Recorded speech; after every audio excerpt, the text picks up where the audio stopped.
Can you believe this is a land covered in gold?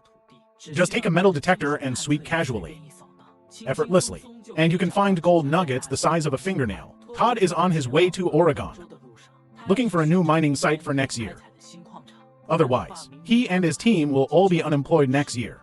Last week, Todd's landlord, Pete, dropped a bomb on him. Peter plans to sell the McKinnon series, which is the mining site Todd is currently working on. The price is $5 million. Todd definitely can't afford this price. What's even more infuriating for him is that his competitor, Parker, is also a strong contender for the McKinnon series. Todd arrives in eastern Oregon at an altitude of over 1,000 meters. The landowner here, Jared, is leasing their mining site. Todd and his son want to know more about this place. Jared directly shovels the soil from his land into Todd's gold pan. Each piece is a gold nugget bigger than a fingernail. They say, this place is full of such nuggets, and there's no overburden here. Perhaps you can take 2 steps and step on a nugget. Despite what others say, Todd still wants to test it himself. They gear up and start exploring. Hunter uses the metal detector to wander around, while Todd and Dodge use the traditional method of digging and panning. However, their exploration yields no gold. They can't see any gold at all, but Hunter shouts at this moment. His metal detector has found gold. What excites everyone is, it's a gold nugget the size of a fingernail. This land has a great attraction for Todd. He really wants to lease and mine here next year, but Dodge is skeptical. No one knows how much gold is underground. This silence. Finding one doesn't mean signing a contract recklessly. It's too risky to determine if it's worth signing here. Dodge believes they must test 100 yards of soil to see how much gold it produces.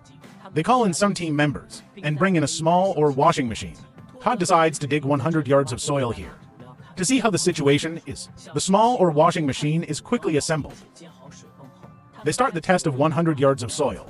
If these 100 yards of soil can yield over 30 grams of gold, then leasing this land is worth it. As they are screening on the way, Dave also arrives here as Todd's shareholder and partner. Any major decision Todd makes must have Dave's approval. Dave won't let the team make the same mistake as in Guyana again. When the last shovel of soil is fed into the small or washing machine, their 100 yards of soil has all entered the washing machine and completed the screening. They quickly gather at the water gate waiting for the results. The sharp-eyed one finds a gold nugget in no time. Dave takes it in his hand and is very amazed. It's a gold nugget the size of a fingernail. After their manual screening, the yield of these 100 yards of soil gradually emerges. Visually, the gold yield here will be over 30 grams, but the exact amount will only be known after weighing. They slowly pour the gold onto the scale. Finally, the scale shows a whopping 1.7 ounces, which is 53 grams of gold. The gold harvest is quite astonishing. The gold content of the land here is more than twice that of McKinnon. According to the Red Monster, screening speed of 300 yards per hour. Every hour, they can harvest over 150 grams of gold.